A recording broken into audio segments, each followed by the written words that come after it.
The one thing I've noticed in myself going on these last few days since the NFL draft is that I find myself growing increasingly optimistic about the Texans draft class. And I try to be true and honest to myself, but like honestly, it's hard to not let your bias creep in and your personal desires. So you start looking outward to try to find other evidence of people objectively looking at the Texans and saying, yeah, you know what?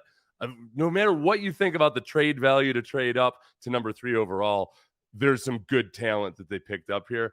Greg Cosell from NFL Films is probably one of the most objective people out there. He's been working for NFL Films for decades. He is on whichever variation of the NFL film breakdown that they do on ESPN on Saturday mornings. They change the names all the time. So but he's very well respected, and he gives the straight scoop on what he thinks after watching tons and tons of film. And he's very bullish on these Texans rookies. He was on 104.7 in Nashville. I will link that below. I was late because I was trying to link it, and then I remembered that I had admonished everybody not to ever be late for anything. So I'll get to those guys as soon as we're done live streaming. But Greg Cosell, who when I first got back into media, I'd retired in 2006. 2006 was my last season. And then I kind of didn't know what I wanted to do and was only casually checking in on football during that time. In 2012, I decided to move back to Houston and just give media a go.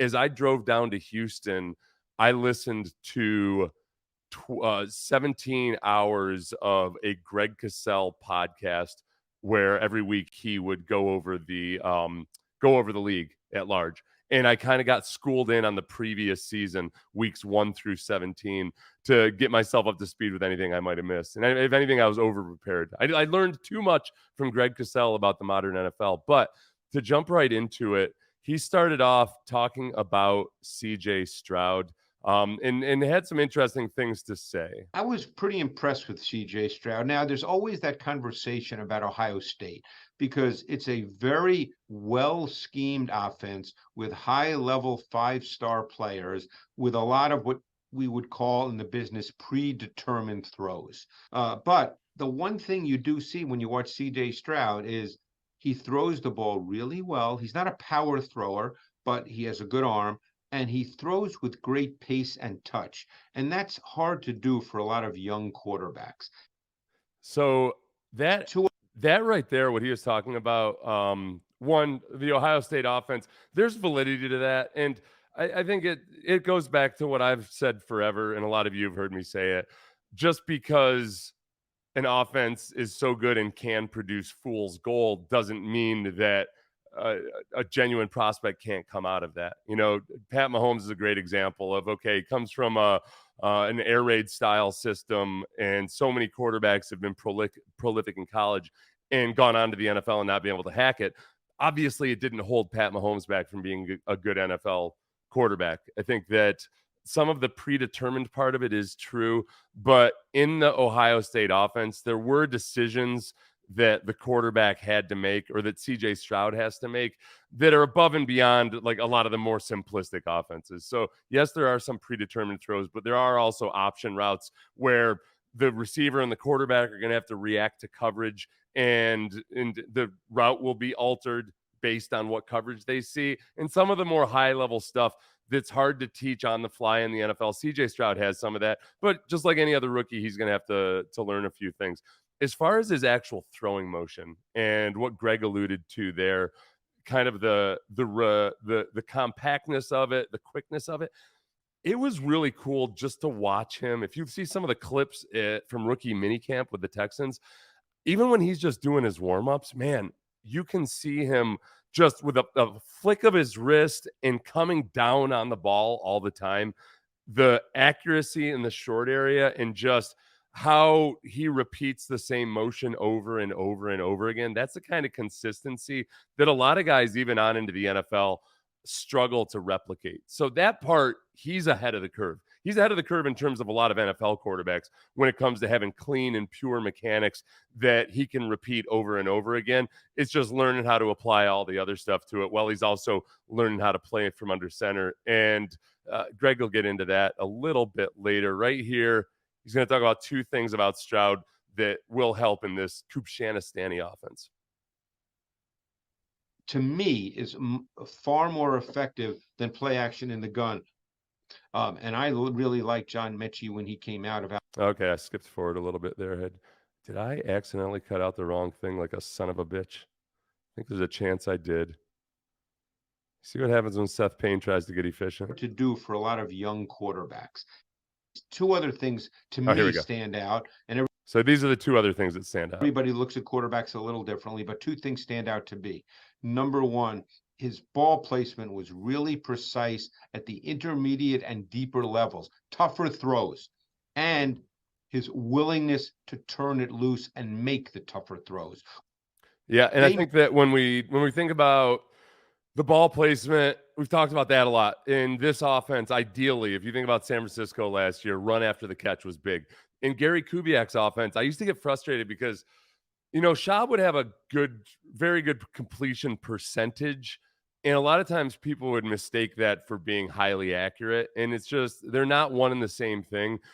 The issue that Schaub would have sometimes was he did not lead the receivers, especially on crossing routes, accurately and consistently enough. So when a guy, Andre Johnson, running full speed over the middle, has to reach back for the ball, all of a sudden he's a little off stride. He's not as fast, and it's harder for him to get that run after the catch. So really nice, accurate ball placement where you hit a guy in front of him and at the numbers, where he can just stay in stride. And that includes on the screens, at all the routes over the middle, obviously, and anything. The ball placement really, really matters. And CJ Stroud has 100% worked at that.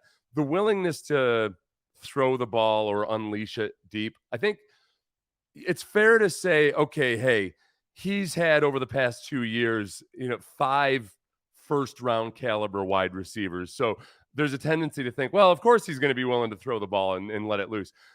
I don't care if that's what the advantage he had in college was. He still had to throw the ball accurately, and he did that. He still had to make the decisions on time and a lot of times throw with anticipation. He did that. Now, it was a lower level of difficulty than it was for some other guys. But when it comes to what kind of an incubator did he have to learn that willingness to unleash it, to get some of that positive feedback, it was a really good experience for him. I think sometimes we focus so much on, well, okay, Ohio State, it makes it too easy for quarterbacks and they can't learn this, they can't learn that. There is also a huge benefit to just being able to do things the right way and on schedule and in rhythm, and really, learn how to throw a guy open when you're throwing to NFL caliber receivers. That some of those things, man, they might not have had as many examples to watch of CJ Stroud struggling with, bad receivers or anything, but they've had a lot of opportunity to see how he throws to NFL caliber guys when they're not open yet and he's throwing them open, they're about to come open. Like that part of it, I feel pretty good about, and that's where some of the Ohio State criticism is overblown. So this will be, as far as the value of play action under center, instead of being the gun, but the quarterback under center. The look of the run game with the look of the play action pass game exceptionally well. Play action under center, to me, is far more effective than play action in the gun. Yeah, and if you can just put yourself in the shoes of a linebacker and think about what it looks like when, and I'll say a defensive lineman too, but especially a linebacker. Think about what it looks like as a linebacker. You're a linebacker looking at the quarterback, and he's in the shotgun. And as soon as he gets the snap, he turns, and the running back either, takes the fake, and you can see very clearly that he's not taking the ball, or he turns the block or whatever it might be. It's a lot easier to get back into your pass coverage in that situation. Now think about being the linebacker, be the middle linebacker, or any of the off-ball linebackers or safety. Quarterback is under center. Running back is 7 yards deep instead of 5. And at the snap, the quarterback turns his back to you. The running back starts full speed towards you so that if it is a real handoff, he's coming hell-bent for leather. And it's a beat later until you get to see whether it's a run or a pass. And if it is a run, you better be coming because it's going to be a collision. And then all of a sudden you realize it's a fake. And it's that extra it's that extra 4 steps really, because the linebacker might take 2 steps forward more, and then have to take 2 steps just to get back to square one and then get into his drops. That's what really opens the stuff up over the middle. I did see CJ Stroud at rookie minicamp a couple times working on the handoffs and the fakes, and it was really nice to see, because this is one thing that Kubshanistani coaches will stress over and over and over again is you've got to make everything look the same. You've got to make the handoffs look like the fakes. You've got to make the handoffs look the exact same as the bootleg. You've got to do all that because it fools the defensive linemen, it fools the linebackers, it fools the safeties. And you could tell that CJ was really latching onto that. He was showing the ball conspicuously and doing a lot of good stuff. So that part of his game, he played under center some at Ohio State, but that part of his game will grow and develop, and it'll be fun to watch. I promise you, it'll be fun to watch. This is Greg Cosell on John Metchie, who he's also a big fan of. And I really liked John Metchie when he came out of Alabama. Obviously, he had the illness and he had to sit out a year. So maybe he's an unknown to a certain extent, but to me, he was a really refined, nuanced route runner. He worked the middle of the field exceptionally well. Not all receivers are comfortable doing that. When you hold those linebackers or second level defenders, it's the middle of the field that is often open. Yeah, so exactly what we're talking there. When you hold those defenders, when they're biting on the play action, then that's when it clears space for John Metchie behind those guys. For Tank Dell, he's going to get into Tank Dell a little bit later. You're going to be very happy. You're going to be very happy with what he says about Tank Dell, Xavier Hutchinson, Damien Pierce, even though he's not a rookie, and Will Anderson. He pretty much only talked about people that he's really bullish on. So he's a fan of Metchie. He talks about and alluded to his illness last year and coming back from that. That's why I don't want to get too pumped up for Metchie, because it feels unfair to Metchie if he struggles coming back from cancer treatment and it takes him a little bit longer. I don't want it to feel like he's letting people down or anything. The fact that he's coming back at all is just the best news of all. So we'll wait. We'll hold on Metchie. Xavier Hutchinson, the 6th round pick, is another person of intrigue for Greg Cosell. Really liked Hutchinson. He's big. He's got kind of a smooth quickness to him. He kind of reminded me stylistically of Keenan Allen. Yeah, so okay, it's an interesting one. I think Keenan Allen, who is so good at all the nuanced stuff of the game, that part of the game where Keenan Allen wasn't drafted high, partly because he had a slow 40 and he wasn't a breakaway speed guy. And that's what Xavier Hutchinson looks to be, but can do a lot of the nuanced stuff and seems to have a feel for the game and was a late bloomer. That's a little bit of a theme, I think, that they've got this draft class. We've got a few guys in here on offense and defense who were late bloomers, but came on strong and showed something to where if you can just keep that trajectory going, then you feel good about it. So this is where I know I'm getting a little irrational. I start getting excited about guys who are 6th round picks or later. Like, there's a reason they're a 6th round pick. It's not as simple as just, hey, we've got some good things to say about them, so they're going to be awesome, obviously. But this could be that class, kind of like the 2006 class, which was Gary Kubiak's first year, where they ended up finding 5-6 viable starters. David Anderson was a 7th round pick as a receiver and ended up being a productive NFL player, like outplayed expectations. So when Greg Cosell says it, I get excited about it.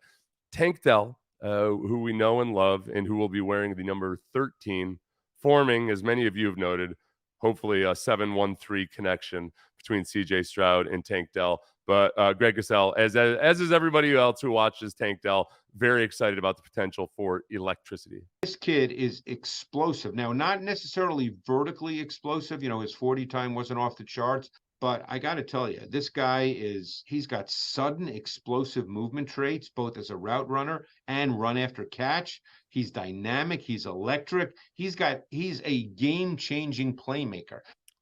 Yeah. So, okay. And he also, I believe, talks about, let me be sure. Now, he's 5'8 3/4, 165. Yeah. But we know in this league now, the way teams move people around. And keep one thing in mind. If they're going to implement a meaningful part of what the 49ers do, what do the 49ers do? I think the highest percentage of any team in the league. They motion receivers, okay? So you put a guy like this in motion, you get him free access off the ball. I mean, this guy is, I mean, he's explosive off the ball. And by the way, he was featured at Houston as the movement motion receiver to do just what I said. So he is used to doing that.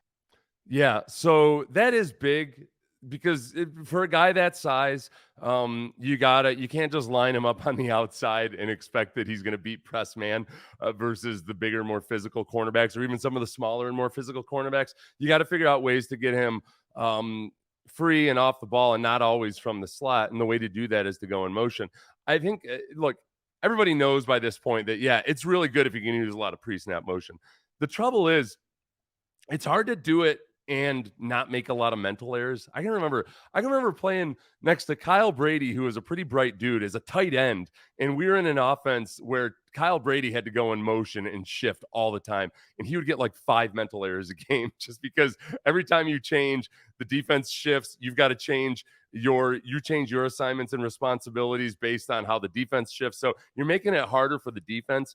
But if you screw up on offense yourself, then you're not helping anybody out. And that's where it's tough for rookie quarterbacks sometimes to grasp onto that. That's where you hope that Bobby Slowick, the offensive coordinator, and through his experience with Trey Lance and with Brock Purdy, can get him up to speed on stuff like that quickly, because that's probably really the key to freeing Tank Dell to use all that athleticism, is to get him off the line of scrimmage and out into traffic without having to face any obstructions at the line of scrimmage. Just by way of illustration, this was the electric Texans offense last year. If you can look all the way down to the bottom there, I don't know if my graphic is showing up on your screen or not. I can't seem to get rid of that. But Texans were almost dead last in pre-snap motion. So the amount of times they had pre-snap motion going on, whereas the 49ers were like in the top 5, the Texans were not doing that great in the Pep Hamilton offense. Damien Pierce, not a rookie, as you all know, but Greg couldn't help but mention Damien Pierce as he was discussing the Texans rookies. Yeah, he's a runner that's really, really competitive, urgent, physical. He's a sustainer. He has just enough juice to be a little more than that, but you wouldn't call him explosive. But he gets what I've always believed is essential in the NFL if you're going to be a feature back. He gets, as I was about to say, hard yards. Okay, that is critical in the NFL. Yeah, the hard yards, look, we know he broke 7 tackles. And I went back and I watched that play where he broke 7 tackles versus the Jaguars. I think I went ahead and gave him 9 broken tackles, including the final guy who brought him down still got dragged for a few yards, which is like giving up, another 3 or 4 yards after the catch. So I went ahead and included that as a broken tackle. I would prefer to not have to see him do that this year. And I think one of the ways you can have him not have to do that is by having really good blocking downfield by the receivers. Robert Woods, who we haven't talked much about Robert Woods for understandable reasons. It's not a sexy signing or pick. I think you lose a little something going from Cooks to him in terms of potential game-breaking plays or electric athleticism. But Robert Woods is very, very capable and very willing to block downfield. And we know from the Kubshanistan days of our own, Gary Kubiak loves guys like that. Kyle Shanahan loves guys like that. That's how you get big, explosive running plays, is by having wide receivers who are willing to block at the second and third level. And I think that's the kind of guys they have. Nico Collins,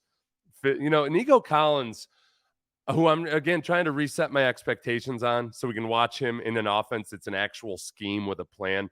A, I think there's untapped potential as a receiver, but B, even if he ends up being Kevin Walter, perhaps, Kevin Walter, a valuable part of a very good offense just because he was a good route runner, but he could block and was willing to block downfield, and he was a big-bodied guy.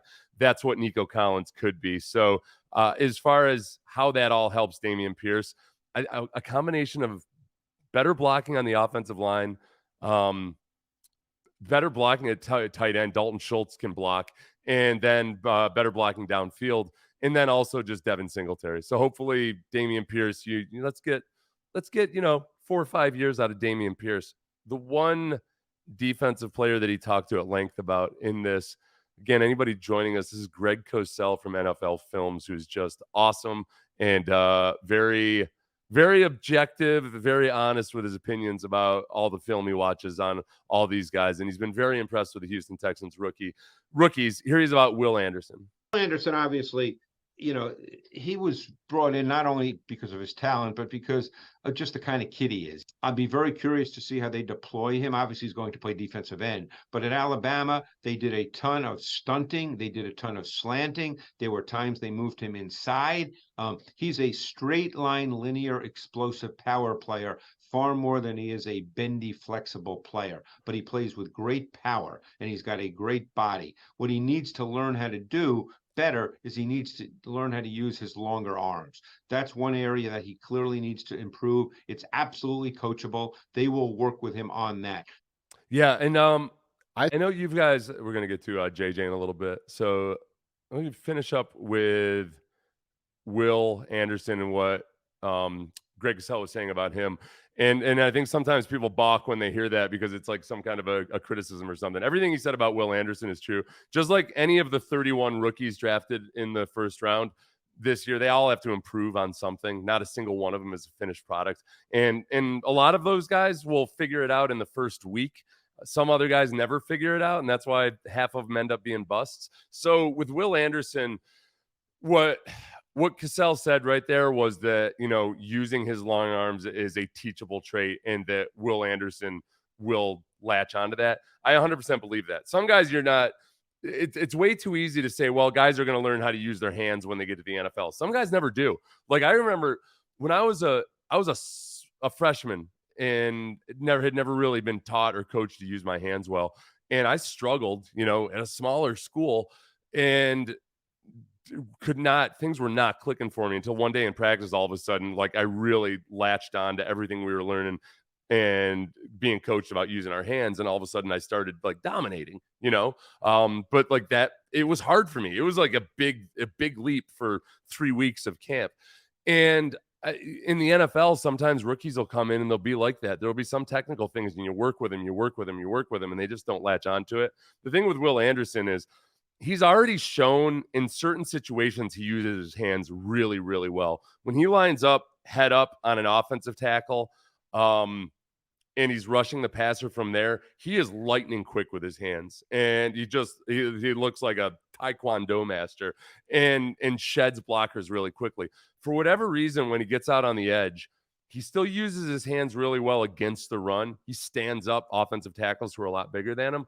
But when it comes to his pass rush, he'll go speed to power, and a lot of times it works for him versus lesser offensive linemen. But versus some of the bigger guys, he just kind of runs into a wall and loses force. He gets the energy sucked out of him.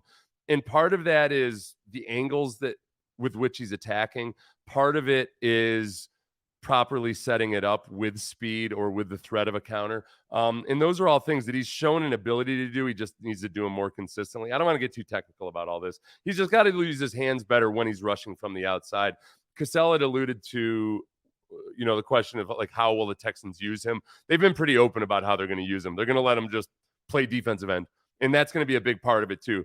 He's not going to have to be in a 2-point stance. He's not going to have to slide down inside and play like a 3-4 defensive end or a 3 technique. He's just going to be able to line up outside shoulder of the tackle, outside shoulder of the tight end, and get after it. So I feel confident, as does Greg Cosell, in that. We'll take a few questions about what Greg Cosell had to say about the rookies, and then I'll hit the JJ Watt stuff on Pardon My Take, which was very entertaining. I'm glad that those guys made up over the years. Do you believe there will be 10-plus sack player? Will there be a 10-plus sack player for the Texans this year? It's a good question. Wade Phillips always used to figure that to be a really good defense, you got to have 2 guys that have 10-plus sacks to be a really good pass rushing defense. And I honestly think Jerry Hughes is capable of it. He didn't get a lot of credit for, I think, the year that he had last year, because why would anybody be paying attention to a guy that racked up a bunch of not sacks but pressures? But I think that he's capable of it. He's not necessarily the guy you think of at the age of 35. I think Will Anderson is capable of it.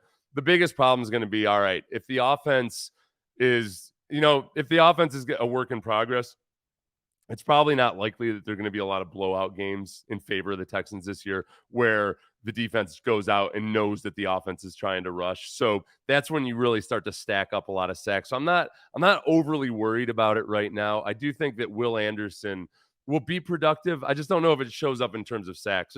There's circumstances beyond those guys' control this year.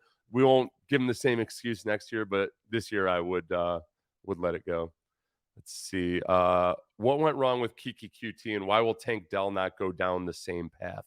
I think with Kiki, this is my personal memory of Kiki, was me whining and complaining about Bill O'Brien putting Kiki in the doghouse, and finally Bill O'Brien letting Kiki out of the doghouse, and immediately Kiki QT fumbling the football and going back in the doghouse. I feel like we went through like 3 or 4 cycles of that. So there's a combination of ball security and then I think just simply not grasping the finer points of playing offensive football in the NFL.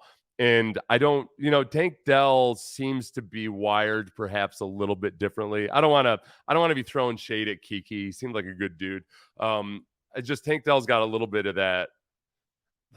What is that? It almost had he's got that Damien Pierce in him, doesn't he? We need more. I'm just going to call it that from now on. He's got that Damien Pierce in him. It's different than just having some dog in you. It's like having a certain amount of energy and spark that just sets you off at a different level. So, and also, like a chip on his shoulder, but without being a prick about it. So I like that. My favorite channel for Texans content. Thank you, JJ Stagg.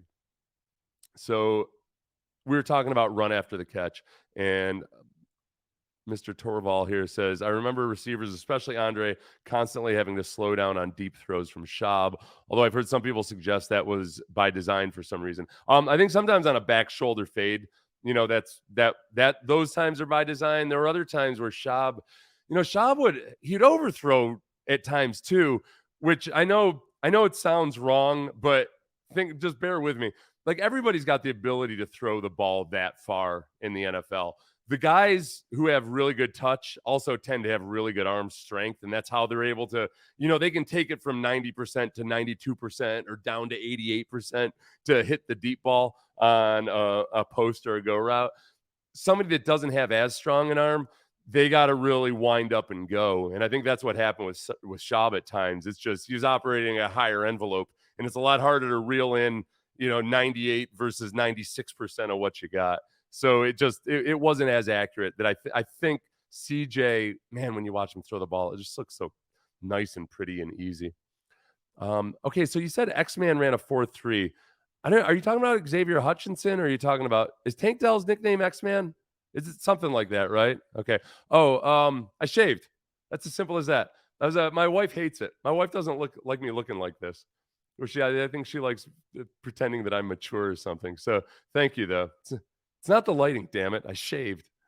CJ Stroud's 2022 season stats for passes with pre-snap motion were pretty insane. Oh, thank you, Ethan. That's really, I will look that up. Thank you for that. That's very good. Very good.